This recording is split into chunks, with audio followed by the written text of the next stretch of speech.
Papalabasin ng administrasyon na ako ay isang terorista sa loob at labas ng Pilipinas.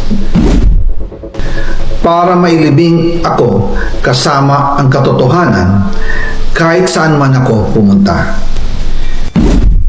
Sinabi na agad sa akin ni Speaker Romualdez na kailangan ko makapag-deliver ng 2 billion pesos kada buwan para sa pagdi-deliver ng male-maletang pera patungo sa bahay ni Speaker.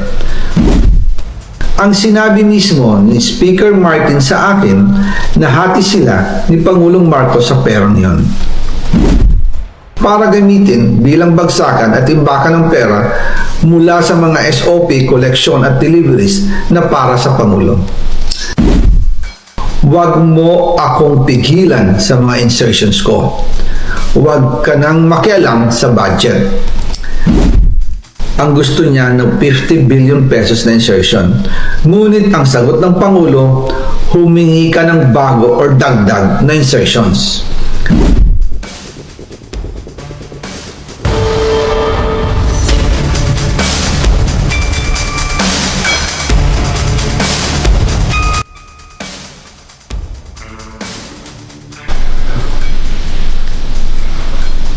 Magandang araw po sa inyong lahat. Bago ko ipagpatuloy ang aking paliwanag, nais ko munang magpasalamat sa inyo. Maraming salamat sa inyong bukas na isipan, sa inyong pasensya, at sa pagtanggap ninyo sa mga impormasyong aking ibinabahagi. Alam kong hindi madali ang mga paksang ito. Mabibigat at mahirap tanggapin. Hindi po ako makauwi dahil malaki ang banta sa buhay ko. Ngayon naman ay meron kaming natanggap na balita. Papalabasin ng administrasyon na ako ay isang terorista sa loob at labas ng Pilipinas. Para mailibing ako kasama ang katotohanan kahit saan man ako pumunta. Pero mahalagang malaman ng taong bayan ang katotohanan. Muli, taos-puso akong nagpapasalamat sa inyong pakikinig. Una po sa lahat, sinasabi ng ICI at ni Henry Alcantara na 21 billion pesos daw ang napunta sa akin.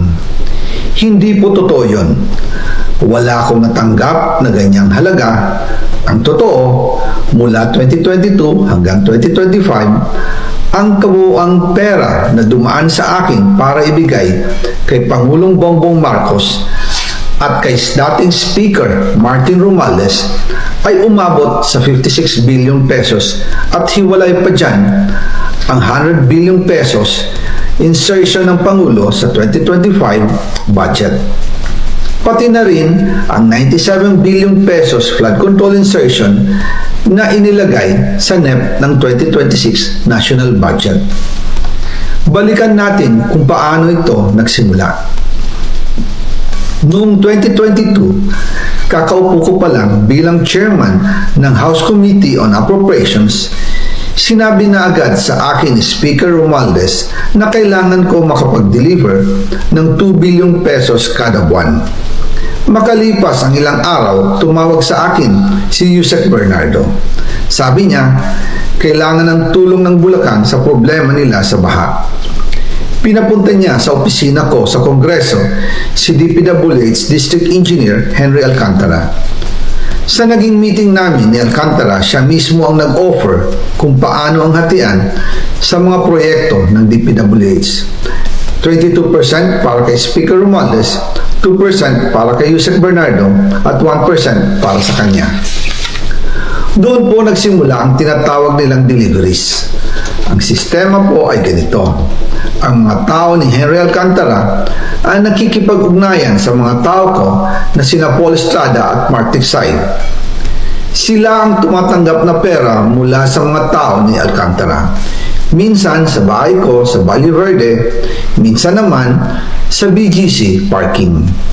Pagkatapos nilang makuha ang pera, sila Mark at Paul naman ang nag-aayos o nakikipag-coordinate sa tauhan ni Speaker Martin Romualdez na si Jocelyn Sereno para sa pagdi-deliver ng male-maletang pera patungo sa bahay ni Speaker. Una, sa North Forbes Park sa McKinley Drive at nang lumipat siya sa number 14 Nara Street, South Forbes Park. Gusto ko pong linawin, hindi ako nakikialam sa mismong proseso ng paghatid. Dumaan lang po sa akin ang pera na agad dinideliver kay Speaker Romualdez. Ako lang po ang nagko-confirm sa text kay Speaker kapag nadala na ang pera sa bahay niya. At lahat ng ito, mula sa unang utos noong 2022 hanggang sa huling delivery noong 2025. Umabot sa mahigit 55 billion pesos plus ang naihatid sa bahay ni dating Speaker Martin Romualdez. Madalas hindi nabubuo ang hinihinging 2 billion pesos bawat buwan ni Speaker, kaya iyan ang final total. Ang sinabi mismo ni Speaker Martin sa akin na hati sila ni Pangulong Marcos sa perang yon.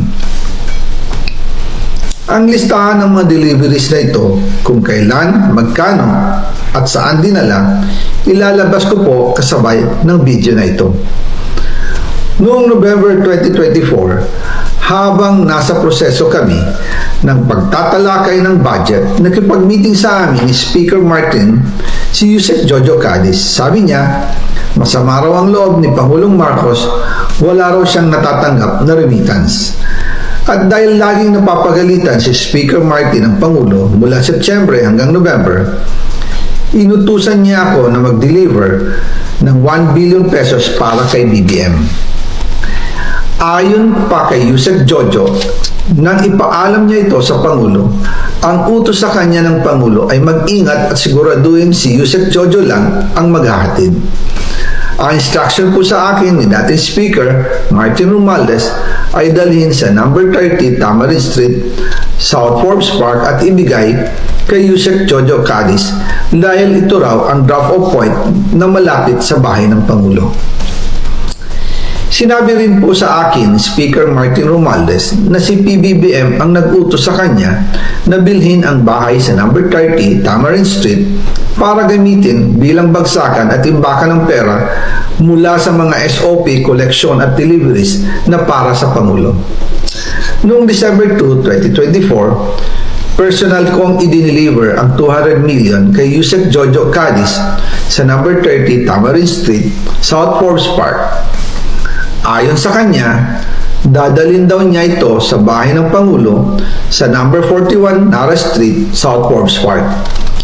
Kasunod nito, noong December 5, 2024, muli akong nag-deliver ng 800 million sa parehong address at Yusek Jojo Cadiz pa rin ang tumanggap. Sabi niya, iyon naman ay dadalhin sa bagong bahay ng Pangulo sa South Forbes Park. Sa kabuuan, 1 billion pesos ang personal kong naihatid. Ako mismo ang nagbigay ng pera, kasama ang aking driver at mga tauhan. At lahat ito ay base sa direktang utos ni Speaker Martin Romualdez. At dyan po nabuo ang kabuuang halagang 56 billion na ipinadala mula 2022 hanggang 2025. Pero kahit na na-deliver na ang 1 billion pesos para kay Pangulong Marcos at kahit na naisama na rin sa 2025 budget ang 100 billion pesos insertion sa pamamagitan ng BICAM Committee, ayon mismo sa utos ng Pangulo, nagagalit pa rin daw si BBM. Hanggang dito na lang muna ang ating video at kung nagustuhan nyo, huwag kalimutan mag-subscribe at pindutin nyo na rin ang notification bell para ma-notify ko sa ating susunod na video. Maraming salamat!